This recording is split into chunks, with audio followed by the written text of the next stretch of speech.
అమరావతి ఈరోజు చట్టబద్ధత కల్పించడం అన్నది నిజంగా చెప్పాలంటే అమరావతి రైతులు చేసిన మహిళా రైతులు చేసిన త్యాగం ఎంతోమంది అంటే 30,000 ఎకరాలు 29,000 మంది రైతులు చేసిన త్యాగానికి 10 ఏళ్ల నిరీక్షణకి అదేవిధంగా చెప్పాలంటే ఐదేళ్ళ అణిచివేతకి వాళ్ళ కష్టానికి ఈరోజు ఒక ఫలితం దక్కిందని ఈరోజు మనం అందరం చెప్పుకోవాలి. దీనికి సహకరించిన సుమారుగా 11 మంది పార్టీల వాళ్ళు కూడా ఈరోజు సహకరించారు. లోక్సభలోని కూడా రాజ్యసభలోని కూడా దీన్ని ఏకగ్రీవంగా ఆమోదం పొందినందుకు ప్రత్యేకంగా వాళ్ళందరికీ కూడా ఒక ఆంధ్రప్రదేశ్ వాసిగా మినిస్టర్గా ఈరోజు నేను వాళ్ళందరికీ కూడా కృతజ్ఞతలు తెలియజేసుకుంటున్నాను. దీని గురించి అహర్నిశలు కృషి చేసిన గౌరవ ముఖ్యమంత్రి గారికి, గౌరవ ఉప ముఖ్యమంత్రి గారికి, లోకేష్ గారికి కూడా ప్రత్యేక ధన్యవాదాలు తెలియజేసుకుంటున్నాను. అంటే పిచ్చోళ్ళకు పిచ్చి పరాకాష్ఠలు చేరినప్పుడు అలాగే ఉంటుందండి. వాళ్ళు నచ్చినట్టు మాట్లాడుకుంటూ ఉంటారు. ఇంకా దాన్ని మనం ఎక్కువగా ఆలోచించకుండా ఈరోజు ఒక సెలబ్రేటివ్ మూడ్లో ఉండేటప్పుడు కామెడీలు ఎందుకు చెప్పండి, కామెడీ విషయాల గురించి మాట్లాడుకోకూడదు. ఆంధ్ర రాష్ట్ర ప్రజలకు ఒక పండగ దినం. కేంద్ర ప్రభుత్వం పార్లమెంటు ఉభయ సభల్లోనూ ఒక రాష్ట్రానికి అమరావతి శాశ్వత రాజధానిగా ప్రకటించింది. ఇది చాలా చాలా సుదినం, చాలా సంతోషించదగ్గ విషయం.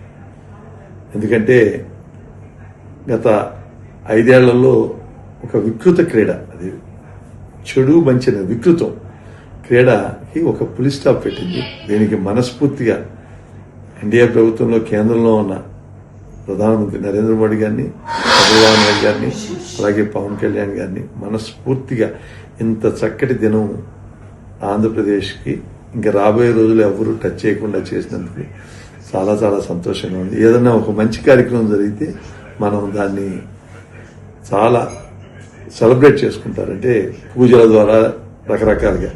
అందుకే ఇవాళ నేను సత్యనారాయణ స్వామి వ్రతం కూడా చేసుకుంటున్నాను. ఒక విషయమై ఆ రాష్ట్రానికి సంబంధించి పార్లమెంట్లో డిస్కస్ జరుగుతుంటే అదే టైంలో నాయకుడు స్టేట్మెంట్ ఇటు ఉండదు. పార్లమెంట్లో ఉండే వాళ్ళకి వాళ్ళ ఎంపీలకి డైరెక్షన్ ఇచ్చుకుంటుంటారు. కానీ ఇది కొత్త వింతగా, అంటే ప్రజలందరూ బిల్లు పాస్ అయిపోతుందని ఒక భావోద్యోగంతో ఆనందంలో ఉండే టైంలో వాళ్ళందరూ ఆనందంగా ఉండకూడదు, వాళ్ళ ఆనందాన్ని చెడగొట్టాలని ఒక సైకో మెంటాలిటీతో నిన్న ఆయన ప్రెస్ మీట్ పెట్టాడు. అందులో తప్పుకు చిన్న ఉదాహరణ చెప్తున్నాను. జిఎస్టీ ఎగ్జామ్షన్ అన్నాడు. జిఎస్టీ ఐకానిక్ టవర్స్కి ఇవ్వలేదు, అధికారుల భవనాలకు ఇవ్వలేదు, విల్లాస్కి ఇవ్వలేదు, తర్వాత లేఅవుట్స్ రోడ్కి ఇవ్వలేదు, ట్రంక్ రోడ్స్కి ఇవ్వలేదు, జ్యుడిషియల్ కాంప్లెక్స్కి ఇవ్వలేదు, దేనికి ఈ రోజు వరకు ఇవ్వాల. కానీ రాష్ట్ర ప్రజలకి ఎగ్జామ్షన్ ఇచ్చేసి. కాబట్టి ఒక నాయకుడిగా డేటా తీసుకుని కరెక్ట్గా చెప్పాలా, కానీ ప్రజలను కన్ఫ్యూజ్ చేయాలా, ప్రజల్ని అడ్డదారులు పంపించాలని ఒక సైకో మెంటల్ చేశారు. అందుకే ప్రజలు 11 సీట్లకి లిమిట్ చేశారు. ఇదే పని చేస్తుంటే నెక్స్ట్ టైం 0 అవుతుంది.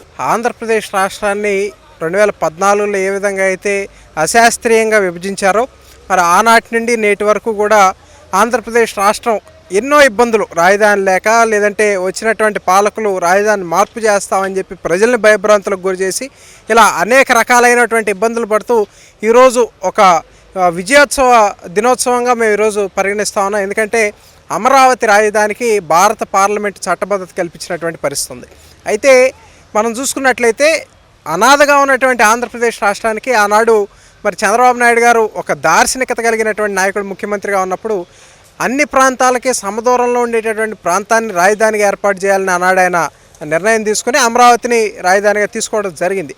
ఈ నేపథ్యంలో ఇక్కడ అనేక రకాలైనటువంటి మౌలిక సదుపాయాలు కానివ్వండి, ఇవన్నీ కూడా భవనాలన్నీ కూడా నిర్మిస్తే మరి 2019 ఎన్నికల్లో జగన్మోహన్ రెడ్డి అమరావతి రాజధానిగా ఉంటుంది, నేను ఇక్కడే ఇల్లు కట్టుకున్నానని చెప్పినటువంటి వ్యక్తి ఎన్నికల తర్వాత 3 రాజధానులు పెడతానని అసెంబ్లీలో బిల్లు పెట్టడం, తర్వాత దాన్ని వెనక్కి తీసుకోవడం, 2024 ఎన్నికలు 3 రాజధానులకు రెఫరెండం అని చెప్పడం, ఓడిపోయిన తర్వాత ఈరోజు మావిగాన్ అని చెప్పి కొత్త డ్రామాలు చేయటం, ఇవన్నీ కూడా చూస్తూ ఉన్నాం.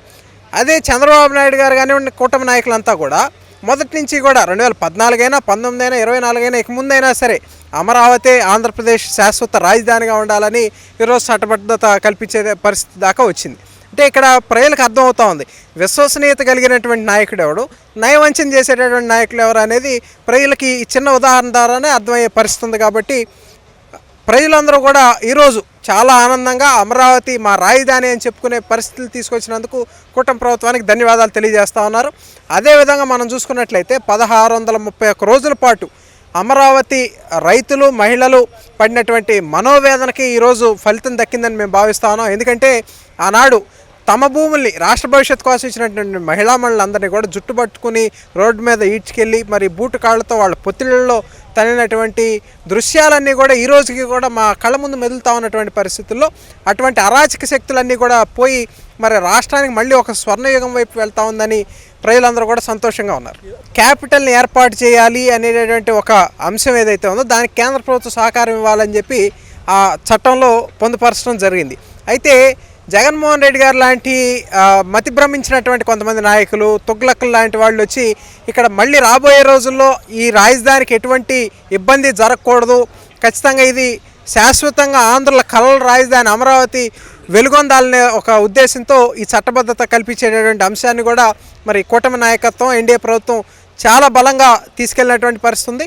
మరి దీనికి అనుగుణంగానే కేంద్ర ప్రభుత్వం ఏదైతే ఒక తీర్మానం చేసి పంపాలని రాష్ట్ర ప్రభుత్వానికి సూచించడం జరిగింది. మరి మొన్న రాష్ట్ర అసెంబ్లీలో ఈ అమరావతిని రాజధానిగా శాశ్వతంగా ప్రకటించాలని, దానికి చట్టబద్ధత కల్పించాలని చంద్రబాబు నాయుడు గారి సారథ్యంలో అసెంబ్లీలో ఒక తీర్మానం చేసి కేంద్రానికి పంపిస్తే అయితే దాని మీద కూడా విమర్శలు చేస్తూ ఉన్నారు. శాసన మండలిలో తీర్మానం అవసరం లేదా అంటే ఒక బిల్లుకి తీర్మానానికి తేడా తెలియనటువంటి నాయకులు 5 సంవత్సరాల పాటు ఆంధ్రప్రదేశ్ని పాలించారు. కాబట్టి ఏంటంటే ఆ తీర్మానం అసెంబ్లీలో చేస్తే సరిపోతుందండి.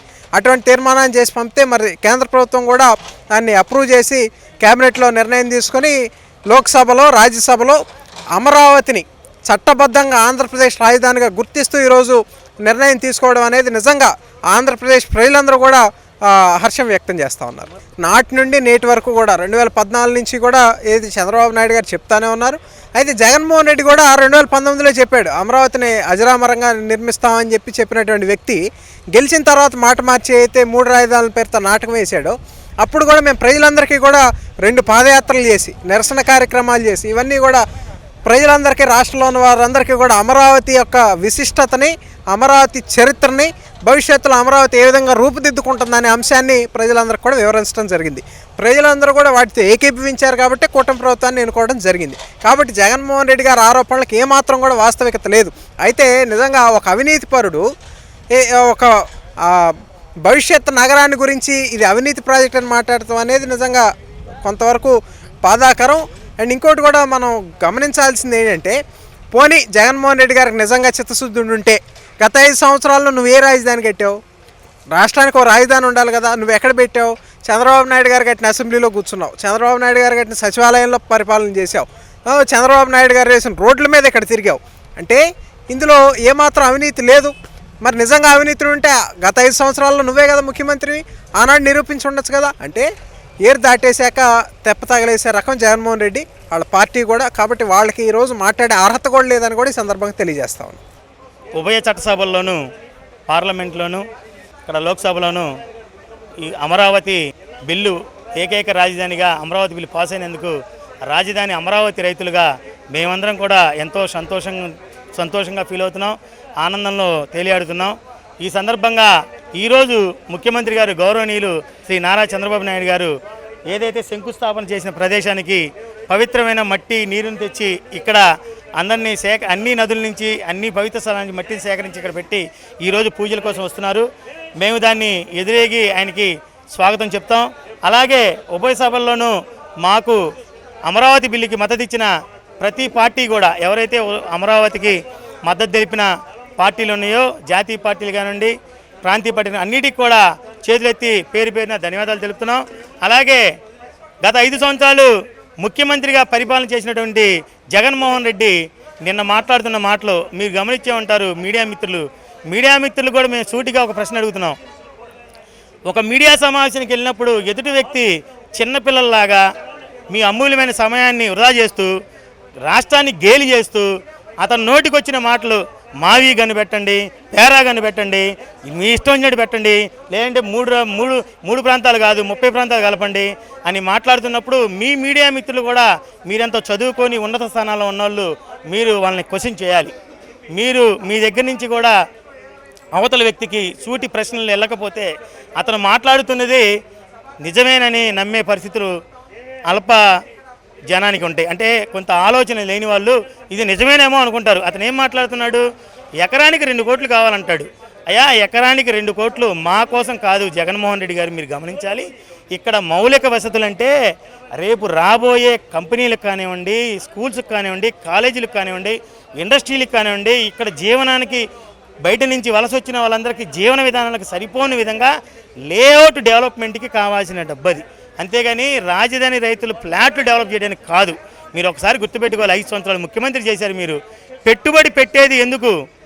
రిటర్న్స్ లాభాల కోసం. అలాగే రాజధాని డెవలప్మెంట్ ఎందుకు చేస్తారా అంటే రాష్ట్రానికి గ్రోత్ ఇంజిన్ రావాలి, రాష్ట్రం అప్పుల్లో నుంచి బయటపడాలి అంటే ఎక్కడి నుంచో కూడా ఇన్కమ్ జనరేట్ అవ్వాలి.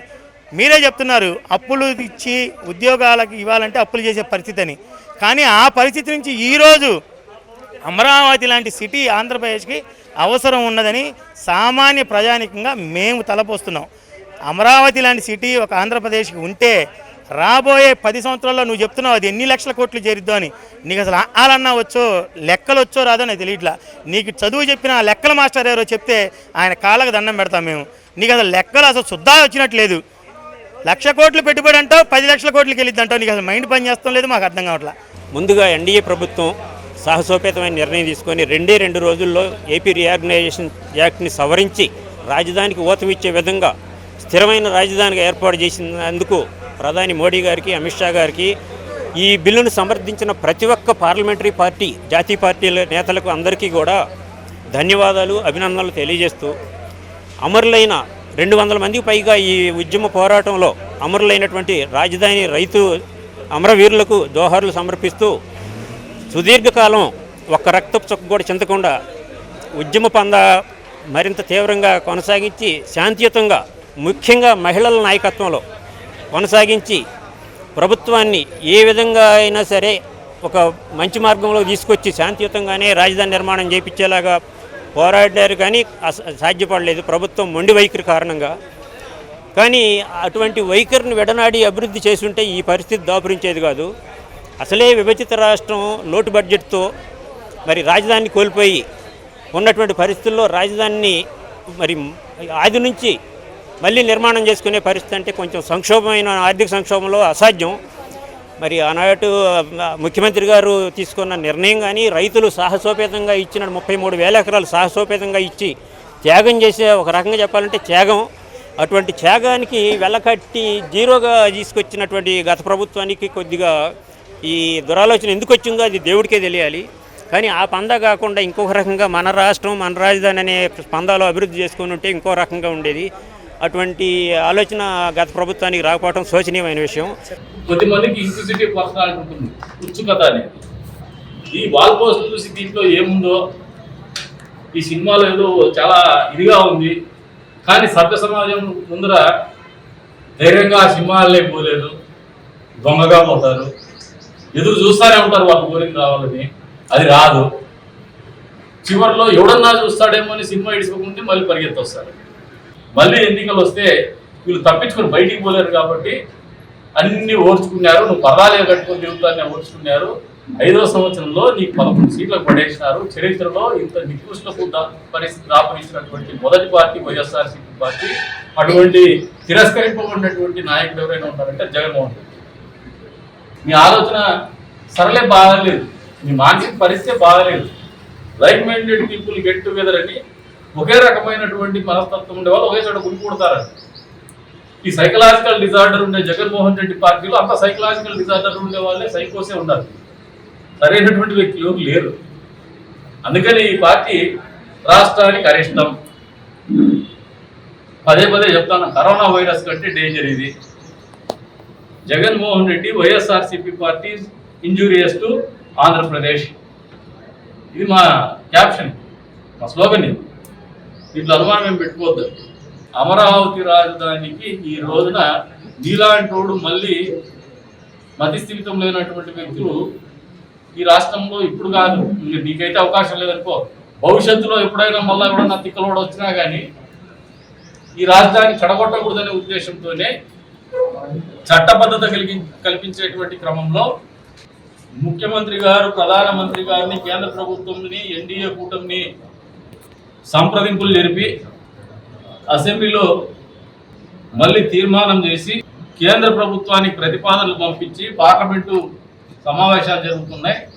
లోక్సభలో రాజ్యసభలో దాన్ని ప్రవేశపెట్టి ఏదైతే బైఫర్కేషన్ యాక్ట్లో పొందపరిచినటువంటి అంశంలో అమరావతి ఆంధ్రప్రదేశ్ నవ్యాంధ్రప్రదేశ్ రాజధానిగా ఉండాలనే ఆలోచనతో చేసినటువంటి కార్యక్రమంలో భాగంగా అసెంబ్లీ సమావేశం రోజు జరిగితే స్పష్టమైనటువంటి ముఖ చిత్రం అమరావతి రాజధానిగా కనపడబోతోంది, ఆవిష్కరింపబడబోతోంది.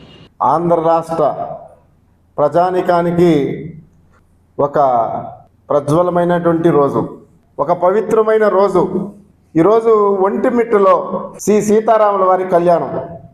మనం ఎవరు ఏ పార్టీ అధికారంలోకి ఉన్నా రామరాజ్యాన్ని తీసుకొస్తామని చెప్తుంటారు. కానీ ఈ రామరాజ్యాన్ని తీసుకురావడానికి కీలకంగా ఈరోజు ఒక దేశ చరిత్రలో 5 కోట్ల మంది ఆశను ఈరోజు వారి యొక్క నిండు మనసుతో ఆశీర్వదించిన రోజు ఇది. జగన్మోహన్ రెడ్డి నాడు ప్రతిపక్షంలో నేను విన్నాను, నేను చూశాను అని చెప్పి నాడు కళ్ళబొల్లి మాటలు చెప్పి ఆ రోజు అసెంబ్లీ సాక్షిగా 30,000 ఎకరాలు రాజధానికి కేటాయిస్తే 30,000 ఎకరాలు ఎక్కడ సరిపోతుంది, కనీసం 50,000 ఎకరాలు కావాలని చెప్పి, అందుకే నేను రాజధాని అమరావతినే మీరు సెలెక్ట్ చేయండి, నేను కూడా ఇక్కడే ఇల్లు కట్టుకొని అమరావతిని ఇక్కడే కొనసాగిస్తాం రాజధాని అని చెప్పినట్టు మోసం చేసి ఆ రోజు ఓట్లు దండుకొని 151 సీట్లు తీసుకున్న తర్వాత అదే అసెంబ్లీలో రాజధానిపై మీరందరికీ తెలుసు, ఒక మనిషికి 2 చెవులు ఉంటుంది, 2 కళ్ళు ఉంటుంది, 2 ముక్కు ఉంటుంది. కానీ జగన్మోహన్ రెడ్డికి 2 నాలుకలు కూడా ఉంది. అందుకే ఆయన జగన్మోహన్ రెడ్డి. వాళ్ళ ఇంటిని కూడా 3 ముక్కలు చేసినటువంటి జగన్మోహన్ రెడ్డి ఆంధ్ర రాష్ట్రాన్ని కూడా 3 ముక్కలు చేయాలని తపనతో 3 రాజధానుల పేరిట మోసం చేసి ఆంధ్ర ప్రజల ఆకాంక్షను తొక్కేసినటువంటి నాయకుడు జగన్మోహన్ రెడ్డి. ఈరోజు ఒక యాదృచ్ఛికం, ఆ రోజు అమరావతి రైతులు 1631 రోజులు ధర్నా చేశారు, దాన్ని మొత్తం కూడితే 11. అదేవిధంగా మొన్న 28వ తారీఖు మన అసెంబ్లీలో రాజధాని అమరావతిని ఉండాలని బిల్లు ప్రవేశపెట్టే టైం కూడా 11 గంటల 11 నిమిషాలు. నేడు ఇదే పార్లమెంట్లో ఆ యొక్క తీర్మానాన్ని ఆమోదించడానికి బిల్లు ప్రవేశపెడితే అక్కడ మద్దతిచ్చిన పార్టీలు కూడా 11 పార్టీలు మద్దతిచ్చాయంటే ఇది యాదృచ్ఛికం కాదు, జగన్మోహన్ రెడ్డికి శాపం ఇది వాస్తవం. ఆ శాపములో నువ్వు కొట్టుమిట్టాడుతున్నావు. అయినా ఈరోజు దేశంలో ఉన్నటువంటి పార్టీలన్నీ ఆంధ్రుల యొక్క ఆశను ఈరోజు వాళ్ళు మద్దతు పలుకుతూ ఉంటే అదే టైంలో నువ్వు ప్రెస్ మీట్ పెట్టి మళ్ళా నువ్వు చేసిన దౌర్జన్యానికి మద్దతు పలుకుతున్నావంటే ఇప్పటికే నిన్ను శాశ్వతంగా అసెంబ్లీ నుంచి బహిష్కరిస్తే ఇప్పుడైనా 11 సీట్లు వచ్చింది. ఇక నువ్వు రాబోయే ఎన్నికల్లో నీకు 11 కాదు కదా, కనీసం అసెంబ్లీ గేట్లు కూడా తాకనీరు ఈ ఆంధ్రప్రదేశ్ ప్రజానీకము. అందుకే ఈరోజు సీతారాముల వారి కళ్యాణం ఒంటిమిట్టలో జరుగుతూ ఉంది. ఇది లోక కళ్యాణార్థం ఈరోజు ఈ బిల్లుని ప్రవేశపెట్టి ఈరోజు అది కూడా పార్లమెంట్లో బిల్లు పాస్ అయ్యి రేపు రాజ్యసభకి వెళ్తుంది. 6 రాజారెడ్డి మళ్ళా పుట్టిన ఈ బిల్లును ఆపడానికి నీలాంటి సైకో నాయకుడు శాశ్వతంగా ఇక మీదట రాబోయే తరంలో తెలుసో తెలియకుండా నీలాంటి ఉత్తర కుమారులు ఎప్పుడైనా ముఖ్యమంత్రి అయితే మళ్ళా ఇది పెడతారని చెప్పి ఈరోజు శాశ్వత రాజధానిగా అమరావతిని చేస్తున్నారు. దానికి నాంది పలికారు. మన యొక్క ఆంధ్రప్రదేశ్లో ఈరోజు ఎన్నుకోబడ్డ ఎమ్మెల్యేలంతా నీలాంటి ఎదవలు కాదు. వాళ్ళు ఎమ్మెల్యేలంతా చదువుకున్న వాళ్ళు, ప్రాంతం మీద ప్రేమ ఉన్న వాళ్ళు, సంస్కృతి సాంప్రదాయాలు తెలిసిన వాళ్ళు, ప్రపంచం తెలిసిన వాళ్ళు ఎమ్మెల్యేలుగా ఉంటే ఈరోజు ఈ కార్యాచరణకి నాంది పలికారు.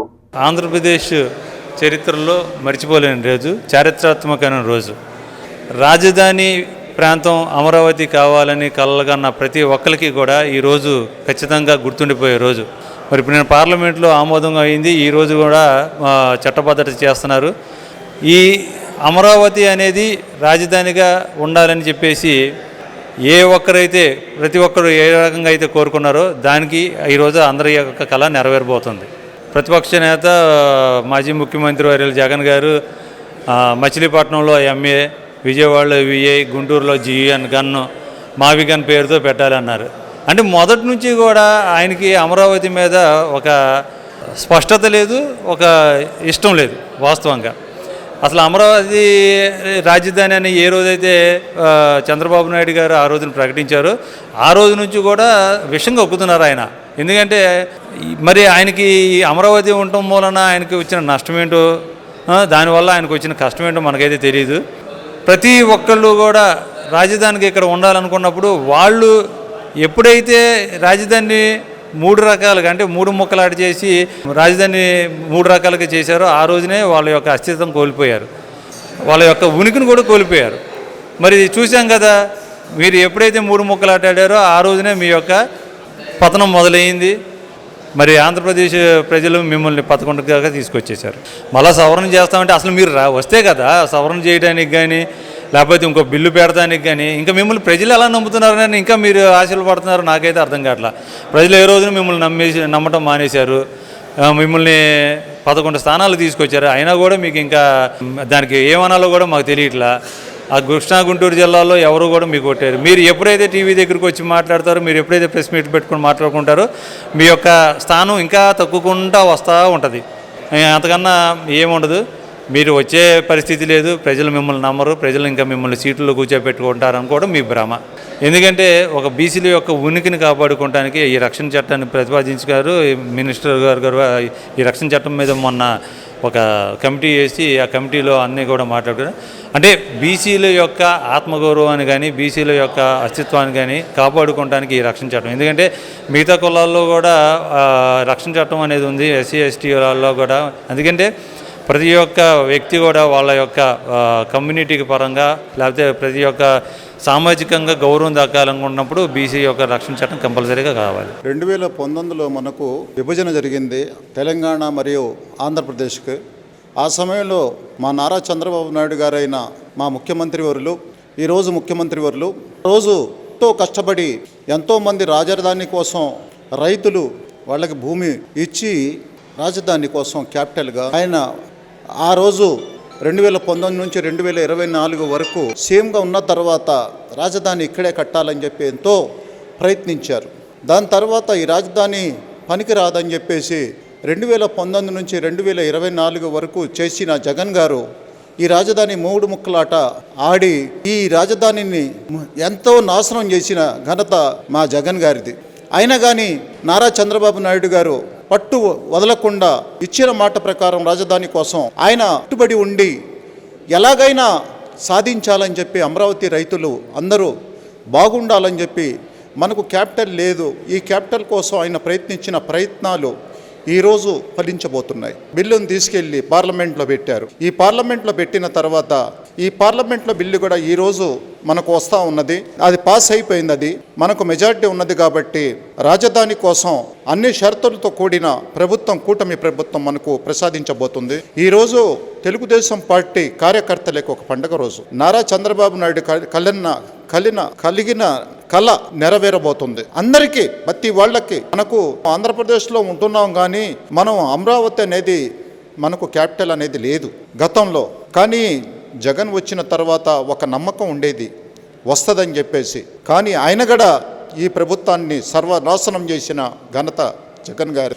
కానీ ఆయన కూడా క్యాపిటల్ 3 ముక్కలాట అని చెప్పేసి కొంతసేపు ఏమో మనకు ఏమో అమరావతి అంటారు, కొద్దిసేపు వైజాగ్ అంటాడు. 3 ముక్కలాట ఆడి దాని రాజధాని సర్వనాశనం చేసిన ఘనత తర్వాత ఈరోజు వస్తున్నది. కాబట్టి మనకు ప్రభుత్వం ఎల్లప్పుడూ సహకరించి ఈ కూటమి ప్రభుత్వం తప్పనిసరిగా సాధిస్తుందని చెప్పేసి, అభివృద్ధిలో ముందుండి నడిపిస్తారని చెప్పేసి ఈ అమరావతిని ప్రత్యేకంగా ధన్యవాదాలు తెలుపుతూ ఈరోజు జరగబోయే ఈ పార్లమెంట్ బిల్లు కోసం మీ అందరికీ స్వాగతించి అమరావతిలో జరిగే ఈ కార్యక్రమానికి మీరందరూ తప్పనిసరిగా ప్రతి కుటుంబ సభ్యులు మీరు వచ్చి అమరావతి అనేది ఏందని చెప్పేసి మీరు తెలియబరుస్తున్న చంద్రబాబు నాయుడు గారికి ప్రత్యేకంగా ధన్యవాదాలు చెప్పాలని చెప్పేసి మీ అందరికీ ఒక హజ్ కమిటీ చైర్మన్గా మీ అందరికీ తెలియపరుస్తున్నాను. ఆంధ్ర రాష్ట్రానికి రాజధాని అనేది చాలా ముఖ్యం. అమరావతి రాజధానిగా ప్రకటించడం అనేది ఒక చారిత్రాత్మక విషయం ఇది. ఎందుకంటే అమరావతి రాష్ట్రానికి నడిముడ్డిలో ఉంది. ఎవరికన్నా పాలనా సంబంధమైన ఎవరు రావాలన్నా అమరావతి అందుబాటులో ఉంటుంది. ఏ మూల వైజాగ్ అనుకోండి ఒక కార్నర్ అయిపోద్ది, అది ఇక్కడ అనుకోండి. అదీ కాక మన విజయవాడ అన్ని రంగాల్లో అభివృద్ధి చెందింది. దీనివల్ల ఏంటంటే యువతకి ఉద్యోగ అవకాశాలు బాగా దొరుకుతాయి. ఇక్కడ పరిశ్రమలు అవి స్థాపించడానికి అనువైన నేలలు ఉన్నాయి. టెక్నాలజీ స్కిల్డ్ లేబర్ అందరు అవైలబుల్ ఉన్నారు. ఇది ఆంధ్ర రాష్ట్రంలో బాగా డెవలప్ అయిన ఏరియా. సో ఎవరన్నా రావాలన్నా పాలనాపరంగా కానీ అభివృద్ధి పరంగా కానీ బాగుంటుంది. డెవలప్మెంట్కి ఇది ఉంటుంది. ఇన్వెస్ట్మెంట్కి ఆకర్షించడానికి, పెట్టుబడులను ఆకర్షించడానికి బాగుంటుంది. ఈరోజు అమరావతిలో అసెంబ్లీలో కాకుండా పార్లమెంట్లో బిల్ పాస్ అవ్వడం పట్ల యూత్ అదేవిధంగా 5 కోట్ల మంది ఆంధ్రులు వాళ్ళ హర్షం వ్యక్తం చేస్తున్నారు. అలాగే సంబరాలు జరుపుకుంటున్నారు. యథేచ్ఛగా సిబిఎన్ అనే మార్క్ను ఇంతకు మునిపే గూగుల్తో కావచ్చు, కాగ్నిజెంట్తో కావచ్చు, ఈ మార్క్తో సిబిఎన్ అనే మార్క్ని ఆయన ఎప్పుడు ప్రూవ్ చేసుకున్నాడు. అదేవిధంగా ఐటీ డెవలప్మెంట్ అనేది హైదరాబాద్లోనే ఆయన నిరూపించుకున్నారు. అదేవిధంగా మన అమరావతి కూడా దేశంలోనే అత్యంత ముఖ్యమైన రాజధాని అవుతుందని ఆశిస్తున్నాను. జై చంద్రబాబు, జై అమరావతి. ఆయన మాట్లాడిన మొత్తంలో అహంభావం, ఈ రాష్ట్రానికి తనే దిక్కు, తనే అనుభవించగలిగే అర్హతలు, పరిపాలించగలిగే దక్షత ఉన్న ఏకైక వ్యక్తిని అన్నట్లుగా ఆ విధంగా భావన వచ్చే విధంగా ఆయన మాటల్లో వ్యక్తమైంది. ఏం చెప్పేది బహుశా రాజశేఖర రెడ్డి గారితో స్టార్ట్ అయిన మాట ఇది. రాజశేఖర రెడ్డి గారు ఆ మాట కట్టుబడి ఉన్నాడు, ఆ మాట నిలబెట్టుకున్నాడు. అంతో ఇంతో కాదు, చాలా వరకు మాట తప్పను, మడమ తిప్పను మాట నిలబెట్టుకున్నాడు. జగన్మోహన్ రెడ్డి తన అధికారంలోకి వచ్చిన మొట్టమొదటి రోజే చెప్పిన మాట అదే విషయం. మాట తప్పను, మడమ తిప్పను. ఈ రాష్ట్ర అభివృద్ధి ఈ దేశంలోని ఏ రాష్ట్రము చేయనంత అభివృద్ధిని చేసి చూపిస్తాను, అది కేవలం 2 సంవత్సరాల లోపలే అని చెప్పిన ఘనమైన వ్యక్తి జగన్మోహన్ రెడ్డి గారు. ఆయన మాట తప్పిన, మడమ తిప్పిన విషయాల గురించే ప్రస్తావన తీసుకొస్తే, ఏవైతే చెప్పాడో అసెంబ్లీ సాక్షిగా ప్రతిపక్షంలో ఉన్నప్పుడు ఈ అమరావతి రాజధాని నేను పూర్తిగా మద్దతు పలుకుతున్నాను, ప్రతిపక్ష పార్టీగా నేను పూర్తిగా మద్దతు పలుకుతున్నాను, ఇంకో 10,000 ఎకరాలను అవసరం ఉంటే తీసుకోండి, మంచిది రాజధాని కట్టండి అని చెప్పిన వ్యక్తి కూడా అతనే. అలాంటి వ్యక్తి తర్వాత అధికారంలోకి వచ్చిన తర్వాత ఇదే అమరావతిని గురించి ఎన్ని నీచమైన మాట్లాడాడు. ఇన్సైడ్ ట్రేడింగ్ జరిగిందన్నాడు, అక్రమాలు జరిగినాయన్నాడు, అవినీతి జరిగిందన్నాడు. 5 సంవత్సరాలు అధికారంలో ఉన్నాడు. ఏమన్నా ఒక పర్సెంట్ కానీ, ఒక ఇంచ్ కానీ ఏమన్నా అవినీతి ప్రూవ్ చేయగలిగినాడా? లేదు. ఎంతమంది పైన అపాదులు వేయాలనో అన్ని పని కూడా చేశాడు. అది జరగకపోగా ఆ రోజు మాట తిప్పను, మడమ తిప్పనని అసెంబ్లీ సాక్షిగా అమరావతి రాజధాని చెప్పిన వ్యక్తి, అమరావతి రాజధాని ఎందుకు ఉండాలి, మూడు రాజధానులు ఎందుకు ఉండకూడదు అని చెప్పి మాట్లాడిన వ్యక్తి కూడా అతనే. మీకు ఆ ఫ్యాక్షన్ రాజకీయాల్లో వంశపారంపర్యంగా వచ్చింది. మీ అహంభావం ఎట్లా ఉంటుందంటే, మీ తమ్ముడు ఒక ఆయన కర్ణాటకలో ఉండేవాడు, బళ్ళారి జనార్దన్ రెడ్డి. ఆయన ఏం చెప్పుకుండేవాడంటే రిపబ్లిక్ ఆఫ్ బళ్ళారి, అంటే ఆ రాజధానికి రాజు నేనే జనార్దన్ రెడ్డిని అని చెప్పి ఆయన అధికారంలోకి వచ్చిన తర్వాత ఆయన తమ్ముడు పదవీ స్వీకరణ అయిపోతున్న ఆయన ఆఫీస్ ఛాంబర్లో కూర్చుంటే, అంతకుముందు ఆ చైర్లో ఎవరైతే కూర్చున్నారో దేవేగౌడ కొడుకు మంత్రిగా కూర్చుంటే పోయి ఆ చైర్ను తన్నాడు. ఆయన చైర్ని గట్టిగా తన్ని ఆవిడ కూర్చున్న కుర్చీలో నేను కూర్చోండిదా తీసిపడండి, ఆ చైరు టేబుల్ అన్ని లేకుండా సున్నం కొట్టించండి, పెయింట్ కొట్టించండి ఆఫీసు. ఇప్పుడు మీరేమంటున్నారు? మీరు పార్లమెంట్లో తీర్మానం చేసిన చట్టసభలు నాకున్నాయి, ఇదే చట్టం మళ్ళీ నేను కూర్చుంటాను, ఇక్కడ మళ్ళీ నేను అసెంబ్లీలో పెట్టి తీర్మానం చేయలేనా, నాకు చేత కాదా అని. ఒక పార్లమెంటు యాక్ట్ అయిన తర్వాత, రాష్ట్రపతి ఆమోదముద్రం అయిన తర్వాత, అది చట్టమైన తర్వాత, చట్టాన్ని కూడా గౌరవించకుండా కాన్స్టిట్యూషన్ వైలేషన్ చేయగలిగేంత శక్తి నువ్వు ఉన్నావంటే, అంటే ఏం ఫీల్ అవుతానంటే మీ తమ్ముడు ఫీల్ అయినట్టు రిపబ్లిక్ ఆఫ్ బళ్ళారి బదులు republic of Jaganmohan Reddy. Republic of Jaganmohan Reddy నేను చెప్పింది శాసనం అని చెప్పి సాక్షాత్తు కాన్స్టిట్యూషన్ పుస్తకంలో రాసింది. ఇది రాజ్యాంగం రాసిన పుస్తకం అంతా నేను చదివినాను. ఎక్కడైనా ఉందా అసెంబ్లీలో తీర్మానం చేస్తే అక్కడికి పంపిస్తే పార్లమెంట్లో మళ్ళీ దాన్ని కొట్టేయచ్చా? ఏమాత్రం అవగాహన లేని వ్యక్తి అసెంబ్లీలో తీర్మానం చేసి పంపిస్తే నిమిషంలో క్యాన్సిల్ చేస్తారు అమరావతిని అని చెప్పి. అమరావతి ఒక క్యాపిటల్గా అయిన తర్వాత 10 సంవత్సరాలు దాటిపోయిన తర్వాత 5 సంవత్సరాలు ఆయన 5 సంవత్సరాలు మీరు పనిచేస్తే ఈరోజు కూడా రాజధాని లేని ఒక రాష్ట్రం. అంటే మీరు ఏమన్నా క్యాపిటల్ అనేది షెడ్యూల్లో పెట్టుకోవాలన్నా 2 షెడ్లు కట్టుకొని ఆ షెడ్యూల్లో దాంట్లో సీఎంఓ ఆఫీసు, దాంట్లో సెక్రటరియట్, దాంట్లో అసెంబ్లీ పెట్టుకొని చేసుకోవాలనే ఉద్దేశం. ఒక కొత్త నగరం సృష్టిస్తామని చెప్పి పాల్పంచుకుంటే మీరు పట్టించుకోకపోగా చంద్రబాబు నాయుడు గారు ఈరోజు తీసుకొచ్చి ఒక నగరం, కొత్త నగరం తీసుకొస్తాము, ఆ నగరం కొత్త నగరం ఏర్పడిన దానివల్ల ఉపయోగాలు ఎన్ని ఉంటాయి అని చెప్తూ దాన్ని ఏమాత్రం అవగాహన చేసుకోకుండా కేవలం తెలుగుదేశం పార్టీ చంద్రబాబు నాయుడు గారు ఈ క్యాపిటల్ కట్టారు కాబట్టి ఇది అవసరం లేదు అంత తప్పనించి తనకి రీజన్ కనిపిస్తుందా, వేరే కారణం ఏమైనా కనిపిస్తుందా? మీరు చేసిన దుర్మార్గ పాలన గురించి కొన్ని విషయాలు మాట్లాడుతూ ఎంత అసహ్యం వేస్తుందంటే తుక్లక్ పాలన మించి పాలన. డబ్బు వృధా గురించి మాట్లాడుతారు, అమరావతి 2 లక్షల కోట్ల గురించి మాట్లాడుతున్నారు. సర్వే రాడు మీ ఫోటోలు వేసుకొని కొన్ని కోట్ల రూపాయలు పెట్టారే, ఈ పని మహమ్మద్ గోరీ చేశాడు. మహమ్మద్ గోరీ ఎవరన్నా చనిపోతే కూడా ఆయన రాళ్ళు ఇచ్చే ఉంటాయి ఆయన ఫోటో వేసుకొని, అందుకే ఆయన తుక్లక్ పరిపాలన అని చెప్పాడు. సర్వే రాళ్ళు నీ ఫోటోలు వేసుకోవటం, పాస్బుక్లు రైతులకు ఇచ్చే పాస్బుక్ల పైన ఫోటో నీకు వేసుకోవటం, నిరుపేదలకు భూమి స్థలం టిట్కో ఇల్లు పూర్తిగా నిర్మాణం అయిపోతే దాని రంగులు కూడా నీ రంగులు కొట్టించుకోవటం, సచివాలయానికి కూడా వాలంటీర్ సచివాలయానికి నీ రంగులు కొట్టించుకోవటం, ఆ టిట్కో ఇల్లు ఇవ్వకపోగా మళ్ళీ ఎత్తలా 1 సెంటు భూమి ఇస్తానని చెప్పి వాళ్ళకి మోసం చేసి ఆ భూములు చెరువుల్లో నదుల్లో ఎక్కడ భూములు ఇస్తా ఒక్క భూమి కూడా నిరుపయోగం ఉంటే ఇన్ని దుర్మార్గమైన పాలన చేస్తూ కూడా అంతకంటే ఘోరమైన పని విషయం బ్రాందీ షాపులు ఓపెన్ చేసి ఆ బ్రాందీ షాపుల్లో టీచర్లు పెట్టావే, ఎవరైతే చదువు చెప్పాలనో ఎవరైతే విద్యాబోధన చేయాలనో వాళ్ళని అక్కడ ఉద్యోగస్తులకు పెట్టావు. ఉద్యోగస్తులు కాదు వాళ్ళ కార్మికులకు పెట్టావే. నీకు చదువు పట్ల కానీ రాజ్యాంగం పట్ల కానీ కొంచెమన్నా విలువ ఉందా జగన్మోహన్ రెడ్డి గారు?